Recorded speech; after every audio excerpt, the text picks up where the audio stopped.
Um, Ngayon po kami ay nagpapasalamat sa inyo, sa lahat ng mga nag-attend. Lahat po ng mga in-invite namin, yun talaga yung mga close friend namin, tsaka mga nakakausap talaga namin. So, we appreciate talaga yung presence po ninyo dito. Kami po ay buong puso nagpapasalamat.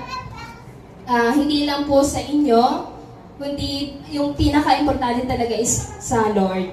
So, nandito kami dahil, kung hindi dahil sa Kanya.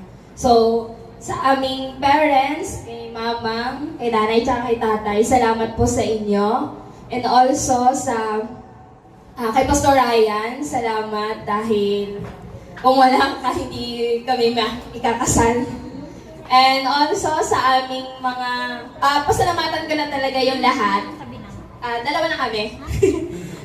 Sa aming coordinator, si Ate Pre, and sa aming mga magagandang pinsan and pamangkin, sa Ate Tin, si Muni, si Marcel, at saka si BJ. So salamat sa inyo, nakikita talaga namin yung pagod ninyo. And grabe talaga yung time ninyo na maayos talaga tong namin, kasal.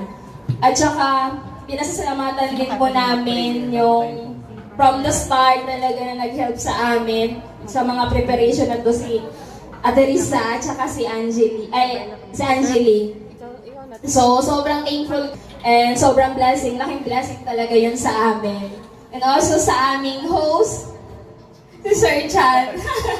Salamat, Sir, dahil nakita namin yung pagod mo kahit di mo sabihin. Pero ang ganda talaga ng dahil sila yung nag-ayos nito. So, sobrang ang cute talaga, ang ganda.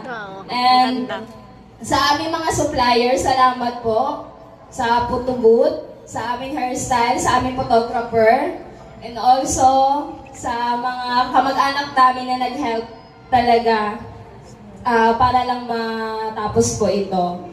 So, yun lang yung mga hindi ko nabanggit, sorry, pero nagpapasalamat po kami ng buong puso.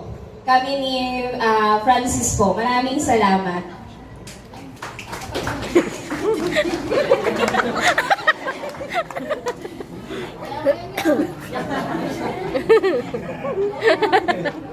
Sa ito lang kasi hindi ako sanay mag-salita dito sa microphone. Kaya hindi ko alam kanina kung saan ako nakasloob salita na hawak yung microphone.